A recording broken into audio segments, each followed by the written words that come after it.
Assalamualaikum warahmatullahi wabarakatuh. Bagaimana kabarnya sahabat rumah belajar?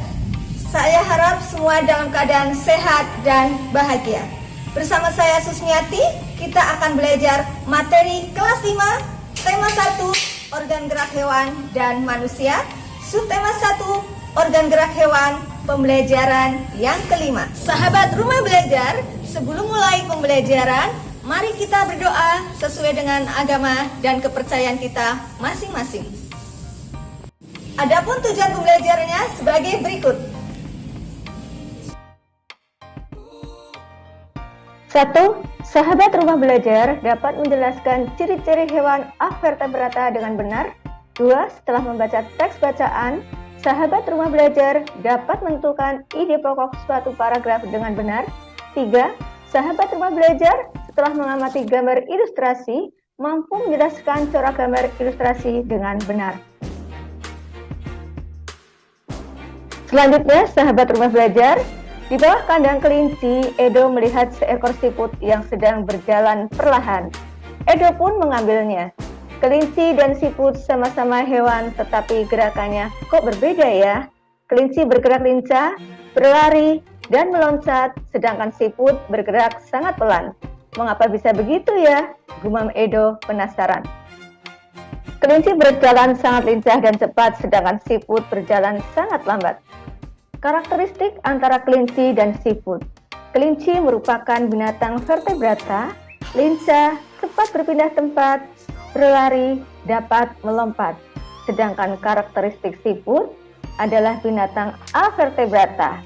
Untuk menyebutkan karakteristik yang lainnya, sahabat rumah belajar dapat menyebutkan berdasarkan ciri-cirinya. Pada pembelajaran sebelumnya, sahabat rumah belajar telah mengetahui bahwa kelinci termasuk hewan vertebrata. Lalu bagaimana dengan siput? Siput merupakan hewan avertebrata. Hewan avertebrata merupakan hewan yang tidak memiliki tulang belakang. Adapun ciri-ciri hewan avertebrata lainnya antara lain, biasanya susunan sarafnya berada di perut, memiliki rangka luar, dan otaknya tidak terlindungi oleh rangka. Contoh hewan avertebrata adalah siput, serangga, cacing, ubur-ubur, cumi-cumi, dan lain-lain. Amati gambar gerak siput berikut. Nama organ gerak, kaki perut dengan bentuk pipih dan lebar. Fungsinya, yaitu fungsi utama kaki perut pada siput adalah untuk bergerak dan berpindah tempat. Ayo mengamati. Di sekitarmu pastinya banyak sekali jenis hewan avertebrata. Bersama temanmu, amati hewan-hewan tersebut dan identifikasikan organ geraknya. Tuliskan hasilnya pada tabel berikut. Nama hewan belalang, nama organ gerak kaki dan sayap, fungsinya untuk melompat dan sayap berfungsi untuk terbang. Cacing, nama organ geraknya otot di bawah kulit, sedangkan ubur-ubur, nama organ geraknya tentakel. Untuk fungsinya, sahabat rumah belajar dapat menyebutkan. Tetap semangat. Berkreasi. Pilihlah salah satu hewan avertebrata, kemudian buatlah model sederhana organ gerak dari hewan yang kamu pilih tersebut menggunakan plastisin. Buatlah sebaik mungkin sesuai dengan keadaan aslinya. Perhatikan contoh berikut. Ayo berdiskusi. Ceritakan gambar yang telah kamu buat di hadapan guru dan teman-teman satu kelasmu. Mintalah pendapat atau masukan dari guru dan teman-temanmu. Catatlah pendapat atau masukan tersebut pada kolom berikut.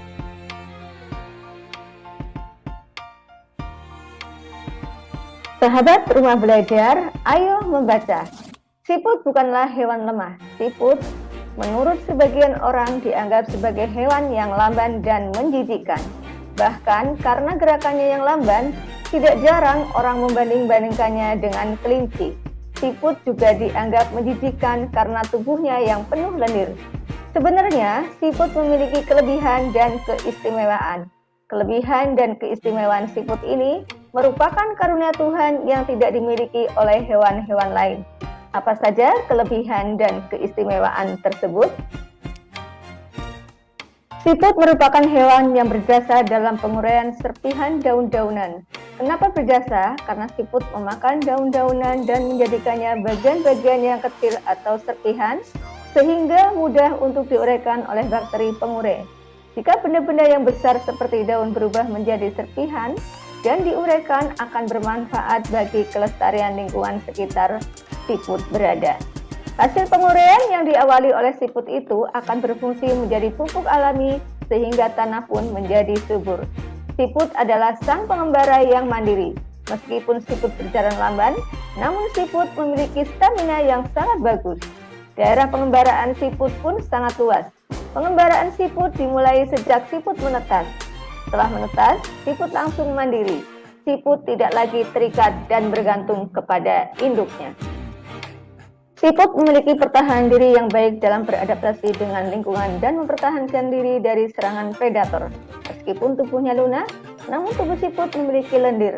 Lendir ini berfungsi sebagai minyak pelumas dan pelindung bagi tubuhnya ketika berjalan di permukaan. Jalan sekasar apapun dan seterjang apapun akan mudah dilalui tanpa tubuhnya terluka. Selain itu, siput juga dikaruniai Tuhan dengan cangkang. Cangkang ini berfungsi sebagai rumah yang memberikan kenyamanan dan keamanan bagi tubuhnya. Cangkang juga berfungsi sebagai tempat persembunyiannya ketika ia terancam oleh lingkungan atau predator. Meskipun terik panas ataupun hujan, siput tetap bisa hidup nyaman dan aman dengan cangkangnya. Predator pun akan kebingungan untuk memangsa siput karena tubuhnya terlindung oleh cangkang yang keras. Jadi, siput bukanlah hewan yang lemah. Siput adalah hewan istimewa yang memiliki banyak kelebihan. Siput diciptakan Tuhan dengan kekurangan sekaligus dengan kelebihan.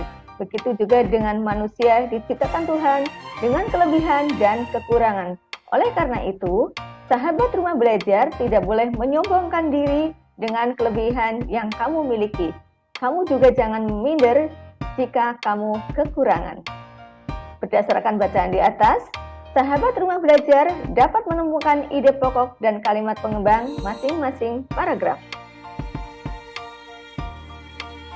Dari bacaan di atas dengan ide pokok paragraf pertama, siput menurut sebagian orang dianggap hewan yang lamban dan menjijikan.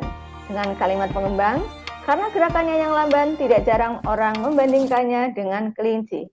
Paragraf kedua dengan ide pokok, sebenarnya siput memiliki kelebihan dan keistimewaan.